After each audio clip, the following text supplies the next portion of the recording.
안녕하세요, 송학교입니다. 드디어 전세사기 특별법 개정안이 통과가 되었는데요. 와, 이게 참 오래 걸렸다고 해요. 1년 이상 소요가 됐다고 하는데 어떻게 바뀌었는지 바로 안내드리겠습니다.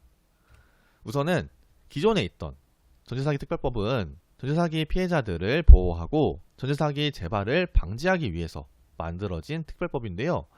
하지만 사기꾼들은 이 법의 허점을 노려 전세사기 문제가 지속적으로 발생을 하여 피해자들도 실질적으로 도움을 받기 힘들어하는 문제점이 나왔기 때문에 해당 법안을 개정해야 한다라는 목소리가 꾸준히 나왔었거든요. 근데 이런 목소리가 나온 지 시행하고 나서 1년 2개월 만에 개정이 되었다고 합니다. 그리고 빠르면은 2024년 11월부터 시행을 할 예정이라고 하니까 어떤 부분이 바뀌었는지 바로 안내드릴게요. 우선은 전세사기 피해자 지원을 강화했습니다. 사실 기존에 있던 전세사기 특별법 같은 경우는 딱히 지원을 실질적으로 도움을 준다라는 느낌을 못 받았다고 해요. 그래서 전세사기 피해자들에게 실질적으로 도움이 되지 않았던 부분을 개선을 해서 전세사기 피해자들에 대한 지원이 강화됐다고 하는데요. 개정안에 따르면은 앞으로 공공주택 사업자가 발생한 주택이라는 거는 전세사기가 발생한 주택이겠죠. 발생한 주택을 경매로 매입한 후 경매 차익을 활용해 전세사기 피해자들을 지원해준다고 합니다. 여기서 공공주택 사업자 같은 경우는 SH나 LH가 되겠죠. 이런 기타 등등이 공공주택 사업자고요. 지원 상세 내용을 보면은 첫 번째는 전세임대 지원입니다. 피해자가 아무래도 이제 전세사기 당했으면은 전재산에다가 대출까지 보통 받을 거 아니에요. 전세자금 대출까지 받아서 빚까지 있는 상태이기 때문에 추가적으로 이제 또 빚을 또 내서 또 어디를 집을 알아보고 당장 살 곳이 필요한 건데 이런 부분에 대해서 좀 바뀌었다는 거죠. 첫 번째가 전세임대 지원인데 피해자가 공공임대주택 입주를 만약에 원치 않는 경우는 피해자가 직접 원하는 주택을 구하면은 LH가 집주인과 전세계약을 맺은 후 피해자에게 제공해주는 전세임대 지원을 받을 수 있다고 합니다. 그리고 두 번째 같은 경우는 공공임대 우선 지원인데요. 전세사기 피해자라면은 10년간 공공임대주택에 무상으로 거주한다. 무상 거주 가능하고요. 만약 10년 후에도 피해가 완전히 회복되지 않았을 경우 시세 대비 30에서 50% 수준으로 저렴한 임대료로 최장 10년간 추가 거주 가능하다. 라는 거는 우선은 공공임대를 만약 우선 지원이니까 우선으로 이제 해야겠죠. 근데 여기서 10년 동안은 공공임대주택이 무상인 겁니다. 무료로 거주할 수 있는 거고요. 그리고 만약에 피해 금액이 커서 이제 10년이 지나도 피해가 완전히 회복되지 않았을 경우도 있잖아요. 그럴 때는 시세 대비 30에서 50% 수준의 저렴한 임대료로 또 최장 10년간 추가 거주 가능하다니까 최장 20년 동안은 엄청 저렴하게 입주가 가능하다라는 점인데 말 그대로 이제 공공임대 우선 지원을 난 싫다. 난 이거 입주하기 싫고 나는 내가 원하는 주택을 구하고 싶다. 왜냐면은 이제 공공임대 지원 같은 경우는 회사의 거리라던가 이런 게 조금 멀 수도 있잖아요. 그래도 이제 좀 또 웬만하면은 또 회사랑 가까운 곳으로 알아보거나 이제 아이가 있는 경우는 이제 부모님이랑 가까운 곳으로 원하는 경우도 있기 때문에 그럴 때는 이제 공공임대보다는 전세임대 지원을 노리시는 분들이 많겠지만 웬만하면은 공공임대 우선 지원을 해서 10년간 무상으로 거주하는 거를 추천드리지 않나 라고 생각이 들고 있습니다.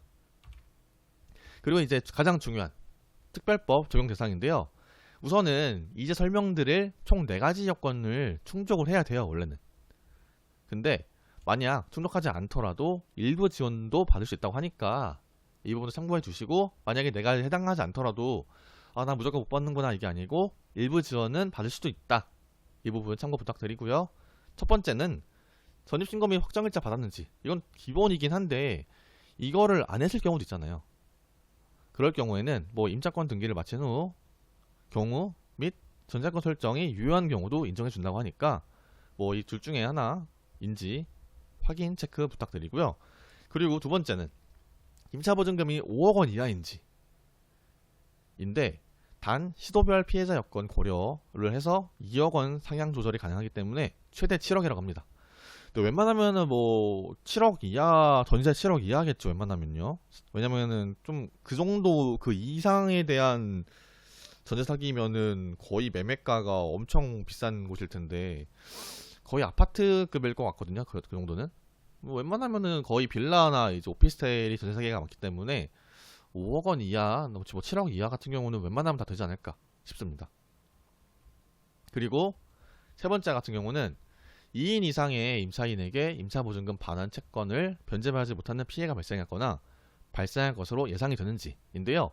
뭐 임대인이 뭐 파산 또는 회생 절차 개시를 했거나 임차주택의 경매 또는 공매 절차 개시가 됐거나 국세 또는 지방세 체납으로 인한 임차주택이 압류된 경우를 포함인데요. 말 그대로 이제 임차인이 이제 집행 권한을 확보 등을 있는데 말 그대로 이제 뭐 임대인이 이제 뭐 파산 또는 회생 절차를 개시했거나 뭐 경매나 뭐 이런 거 있잖아요. 막 딱지가 붙였거나 이런 경우도 이제 해당이 된다고 하고요. 그리고 마지막으로 네 번째 같은 경우는 임대인이 임차보증금 반환 채무 이행을 이행하지 아니할 의도가 있었다는 결정적인 이유가 있는지 이거인데 임대인 등에 대한 수사 개시, 임대인 등의 사기, 보증금 반환할 능력이 없는 자에 대한 임차주택 소유권 양도 또는 임차보증금을 반환할 능력이 없이 다수의 주택을 취득하여 매입하는 행위 등 말 그대로 이건 전세 뭐 빌라방 같은 거겠죠.